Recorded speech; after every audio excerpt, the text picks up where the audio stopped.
Hello and welcome to tonight's show. We're thrilled to have you with us as we embark on a fascinating journey through the world of Adobe. Tonight, we're diving into the wild world of Adobe, a company that's about as inescapable as a pop-up ad for those weird toenail fungus treatments. Adobe has become a household name, synonymous with creativity and digital innovation.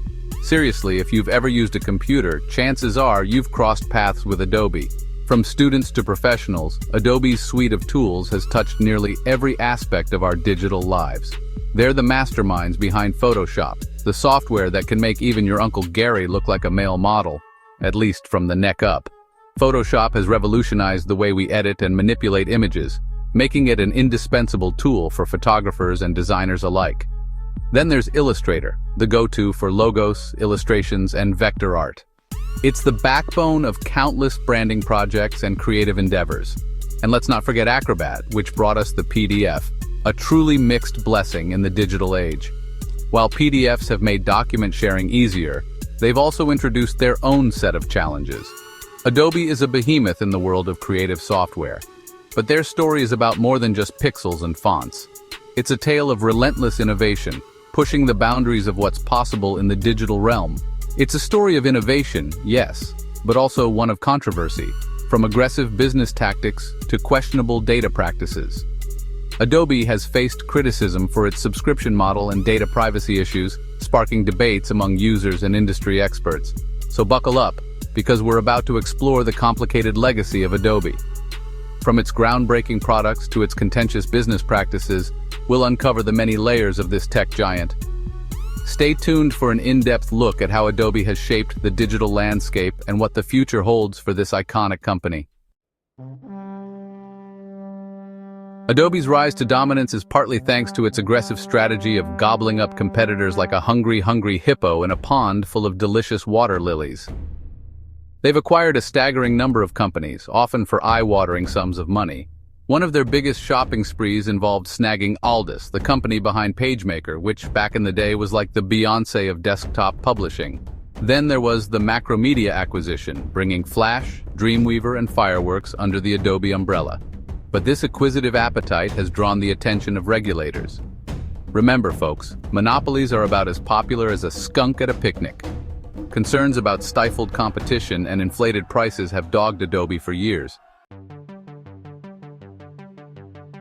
Flash.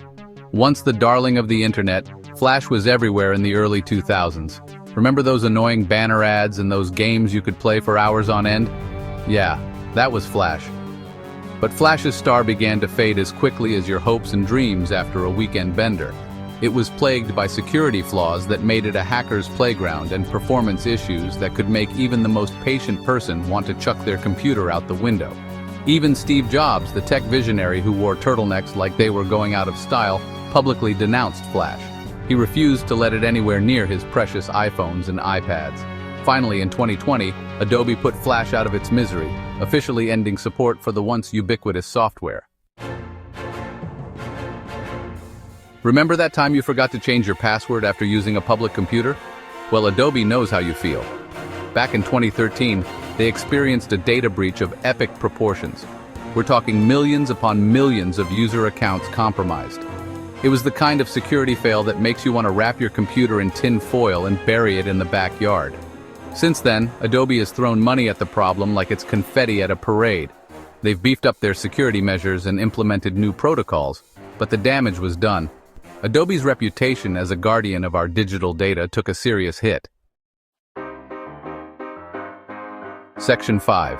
Subscription frustration, the price of creativity. Remember the good old days when you could buy a piece of software and, actually own it? Adobe seems to have forgotten that those halcyon days ever existed. They've fully embraced the subscription model, ushering in the era of Adobe Creative Cloud. Now, instead of a one-time purchase, you get to fork over a monthly or annual fee for the privilege of using their software. While this has been a financial boon for Adobe, it's gone down about as well with customers as a warm can of soda.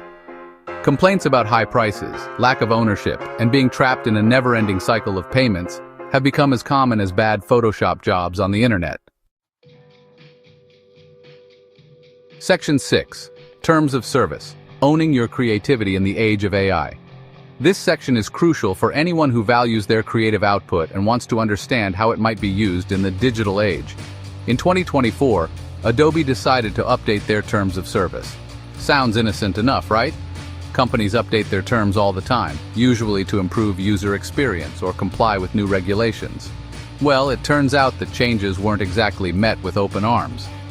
The creative community quickly noticed something that didn't sit well with them. You see, buried in the legal jargon was a clause that raised more than a few eyebrows. It was subtle, almost hidden, but its implications were far-reaching. It essentially said that Adobe could use your data, including your creative work, to train their AI models. This means your designs, illustrations, and even unfinished drafts could be fed into an algorithm. Now, I'm no lawyer, but that sounds an awful lot like they're saying they can use your art to make their AI smarter without your explicit consent. Imagine spending hours, days, or even weeks on a piece, only to find out it's being used to train an AI without your knowledge. Needless to say, artists and creators weren't exactly thrilled about the prospect of their hard work being used to train some digital overlord. The idea that their unique styles and personal touches could be absorbed by an AI was unsettling. The backlash was swift and brutal, forcing Adobe to clarify their stance. Sort of. They issued statements trying to reassure users, but the damage was done. Trust had been eroded, and the creative community was left questioning the future of their work in an AI-driven world. This incident serves as a stark reminder of the importance of reading the fine print and understanding how our digital tools can impact our creative rights. As AI continues to evolve, so too must our vigilance in protecting our creative ownership.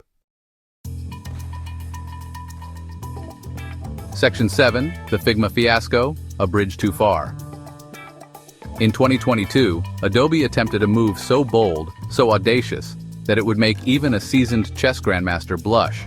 It was a strategic play, a high-stakes gamble that had the entire tech world buzzing. The move was not just about expanding their portfolio, but about redefining the landscape of design software.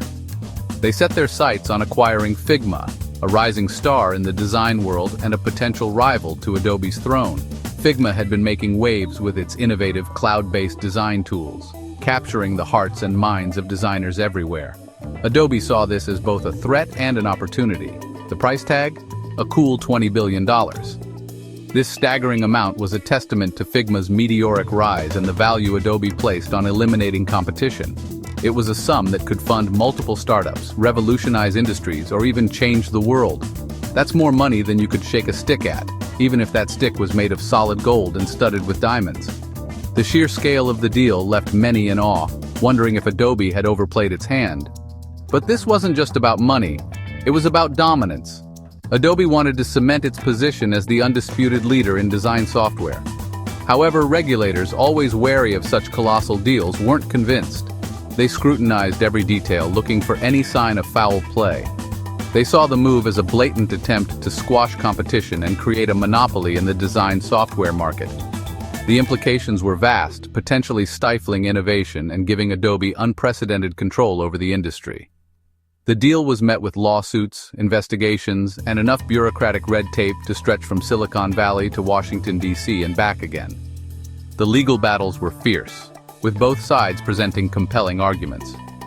Ultimately, the acquisition failed, leaving Adobe to reconsider its strategy and Figma to continue its rise as an independent powerhouse in the design world. Section 8, Adobe's future. Navigating a sea of controversy. So, what does the future hold for Adobe? That's the million-dollar question, or should I say the $20 billion question.